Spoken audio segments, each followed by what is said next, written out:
বগুড়াতে সবচেয়ে বেশি আলু উৎপাদন হলেও পাইকারি ও খুচরা বাজারে দাম বেশি। এ নিয়ে আরো জানাতে বগুড়া থেকে সরাসরি যুক্ত হচ্ছেন সহকর্মী সঞ্জু রায়। সঞ্জু, এবছর আলুর দাম বাড়ার কারণ কি, বিক্রেতারা কি বলছেন, বিস্তারিত জানাবেন। আলু উৎপাদনের অন্যতম শীর্ষ জেলা বগুড়া, কিন্তু হতাশ করার যে বিষয়, এই বগুড়ার মানুষকে আজ আলুর কেজি কিনে খেতে হচ্ছে ৭০ থেকে ৭৫ টাকায়। আমি আজকে দাঁড়িয়ে আছি বগুড়ার অন্যতম পাইকারি বাজার রাজা বাজারে।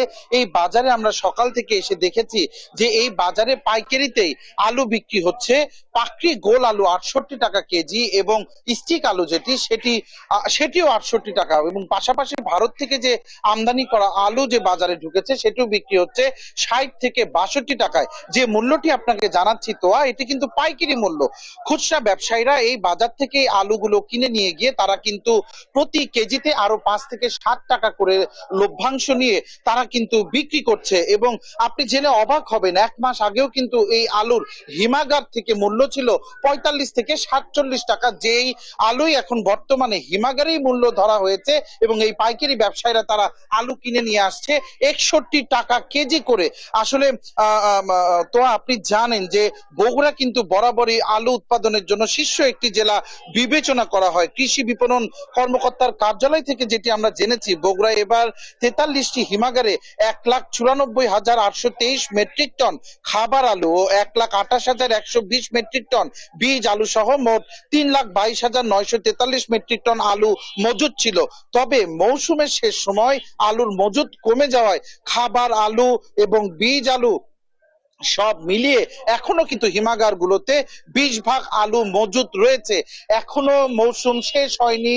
এবারের যে পরিস্থিতি আমরা শুরু থেকে দেখেছি, তা কিন্তু দেখেছি যে কৃষক পর্যায়ে এবার কিন্তু আলু যে ব্যবসায়ীরা হিমাগারে আলু মজুদ করেছিল সেটি কিন্তু কিনেছে ১৭ টাকা থেকে সর্বোচ্চ ২৭ টাকা পর্যন্ত।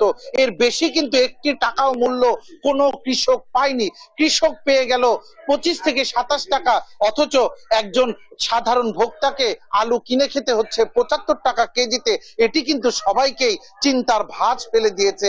তবে ব্যবসায়ীরা যেটি বলছে যে আগামী জানুয়ারি মাস নতুন আলুর মৌসুম না আসা পর্যন্ত কিন্তু এই পরিস্থিতি কোনোভাবেই স্বাভাবিক হবে না। আমরা একটু সরাসরি কথা বলবো একজন ব্যবসায়ীর সাথে, যে আলুর বাজার ১ মাসের ব্যবধানে এইরকম অস্থিতিশীল কিভাবে হলো, বাজার নিয়ন্ত্রণে আসবে কিনা।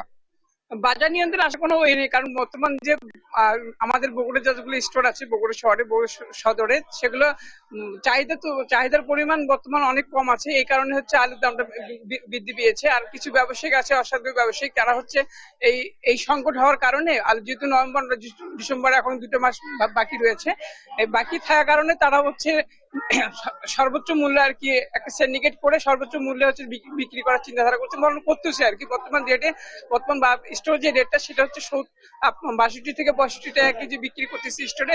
আমরা সাধারণ যারা ব্যবসায়িক আছি তারা বর্তমান বাজারে নিয়ে এসে এটা ৭০ থেকে ৭২, ৭৫ টাকা কেজি বিক্রি করতেছি। তো বর্তমান যে সিচুয়েশন হয়েছে, ইন্ডিয়ান আলু যদি একটু প্রভাব পড়েছে আর কি, সেটা যদি অ্যাভেলেবেল থাকে ইন্ডিয়ান আলু, তাহলে আমরা হচ্ছে স্টোর রেটও কমবে, এবং আমাদের যে ভোক্তা আছে ভোক্তা তারা হচ্ছে ভালোভাবে গ্রহণ করতে পারবে একটি কম। ধন্যবাদ আপনাকে। আপনি আসলে শুনছিলেন, ব্যবসায়ীরাও কিন্তু একই ধরনের কথাই বলছে। তবে যে পরিস্থিতি এখন বগুড়ার আলুর বাজারে তৈরি হয়েছে, এটি কিন্তু কোনো স্বাভাবিক পরিস্থিতি না। যদি অভিযানের কথা বলি, সারা দেশের বিভিন্ন জায়গায় ভোক্তা অধিকার অধিদপ্তর যেভাবে অভিযান করে আলু সাধারণ জনগণের কাছে অল্প দামে পৌঁছাচ্ছে, এই রকম কিন্তু কোনো কার্যকরী অভিযান আমরা এই উত্তরের প্রাণকেন্দ্র আলু উৎপাদনের অন্যতম শীর্ষ জেলা এই বগুড়ায় দেখিনি। পরিস্থিতি দ্রুত স্বাভাবিক হোক, সাধারণ মানুষের নাগালের মধ্যে আসুক সব ধরনের আলু সহ নিত্য প্রয়োজনীয় পণ্যের দাম। আপনি শুনতে পাচ্ছেন সঞ্জু, আপনাকে ধন্যবাদ। দর্শক, বগুড়ার আলুর বাজার সম্বন্ধে জানাচ্ছিলেন সহকর্মী সঞ্জু রায়।